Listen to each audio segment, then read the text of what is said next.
मुग्धा और उसकी सास के बीच पूरा समय सास के किसी न किसी काम को लेकर मतभेद चलते ही रहते हैं। बहू, ओ बहू, जरा चाय बना दे। मुग्धा चाय लेकर आती है। ये लीजिए, और कुछ चाहिए? अरे नहीं, बस चाय पीने का मन था। जाओ, तुम दूसरा काम करो। चाय पीने के थोड़ी देर बाद सास दोबारा मुग्धा को आवाज लगाती है। अरे बहू रे, आओ बहू, जरा हलवा तो बना दे, मीठा खाने को मन हो रहा है। इसी तरह मुग्धा की सास पूरा समय कोई ना कोई काम बताकर उसे रसोई से बाहर तक निकलने नहीं देती। कभी चाय, कभी हलवा, कभी पानी तो कभी दूध, हर समय खाने को चाहिए और उसके लिए अपने हाथ पैर बिल्कुल नहीं हिलाने। परेशान किया हुआ है इन्होंने। सास के जबरदस्ती परेशान करने की आदतों से दुखी मुग्धा एक शाम सचिन के साथ अपने कमरे में बैठी हुई बात कर रही होती है। सुनो जी, मम्मी जी की ये जानबूझकर मुझे परेशान करने की फरमाइशों से मैं बहुत फ्रस्ट्रेट हो चुकी हूँ। पूरे दिन में एक सेकंड का आराम नहीं मिलता। रसोई से बाहर कदम रखती नहीं कि बहू ये बना दे, बहुरी वो बना दे। अरे इनकी फरमाइशें चलती ही रहती है। अरे मुग्धा, माँ खाने की शौकीन है पर उम्र हो चली है, खुद खाना नहीं बना सकती, इसलिए तुमसे बोलती है। अरे तो शौक भी उम्र देख कर रखने चाहिए ना। समझ में नहीं आता, हर समय फेविकॉल का जोड़ लगाए सोफे से चिपके बैठी रहती है। इतना सब डाइजेस्ट कैसे हो जाता है उन्हें? अरे तुम मेरी माँ से इतनी नफरत कैसे कर सकती हो? मैं उनसे नफरत नहीं करती जी, बस परेशान हूँ।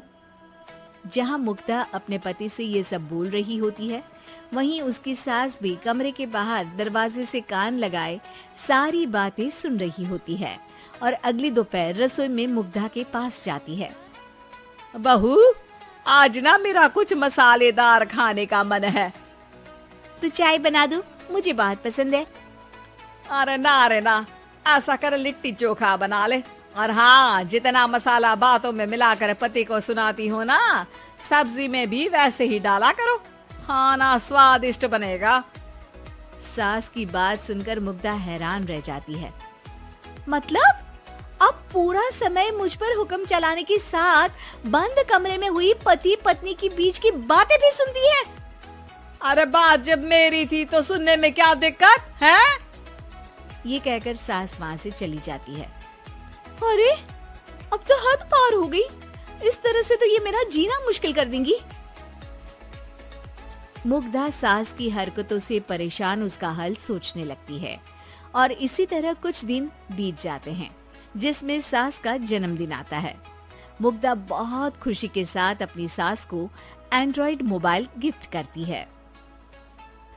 मम्मी, आपको सबसे बात करने के लिए बहुत दिक्कत होती है ना, कभी सचिन तो कभी मुझे बोलना पड़ता है, पर इस मोबाइल से आपको कोई दिक्कत नहीं होगी।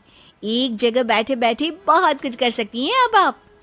मोबाइल देख सासू माँ खुश हो जाती है, पर उसे इस्तेमाल करना तो आता नहीं, इसलिए साइड में रख देती है। जिसे देख मुग्धा घर का सारा काम छोड़ मोबाइल सेट कर सास को इस्तेमाल करना सिखाने लगती है, जिसके बाद अब सास पूरा समय मोबाइल में ही लगी रहती है। हाय, जब से मम्मी को मोबाइल मिला है मेरी लाइफ में कितनी शांति आई है। अच्छा है, इसी तरह बिजी रहे तो मैं भी सुकून की जिंदगी जी पाऊंगी। अब मुग्धा जब मन करे काम करना, जैसा चाहे वैसा खाना बनाकर खाना, पूरा समय रिलैक्स और खुश रहने लगती है। क्या बात है, आजकल तुम बहुत चहक रही हो। अरे मम्मी जी से छुटकारा जो मिला है, अब ना फरमाइशें ना छुप छुप कर बातें सुनना। अच्छा, तो मोबाइल गिफ्ट करने की ये स्कीम थी।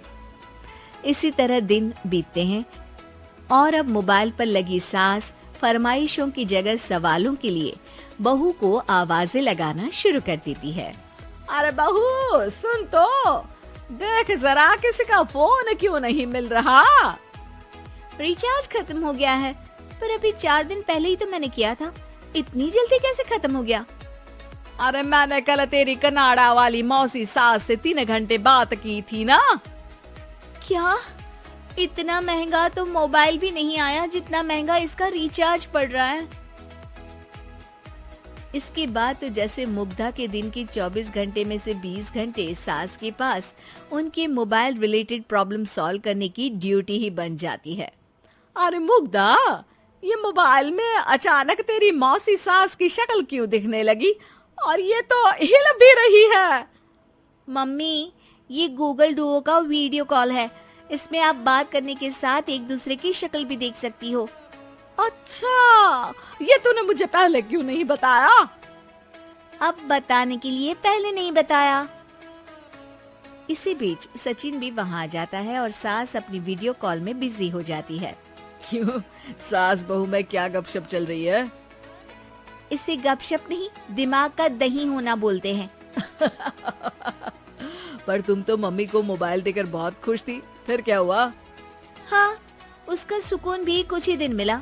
अब घर के टंटे खत्म हुए तो मोबाइल की टिंग टिंग शुरू हो गई। देखो भाई, कुछ पाने के लिए कुछ खोना तो पड़ता है। आखिर तुमने मोबाइल अपने फायदे के लिए ही तो दिया है, तो फिर सवालों के जवाब भी देने पड़ेंगे, क्योंकि जब तक उनके हाथ में ये फुथरू रहेगा, तुम्हारी लाइफ में प्राइवेसी और सुकून रहेंगे। कहने का मतलब है अगर इससे प्यार बढ़े तो दाग अच्छे हैं।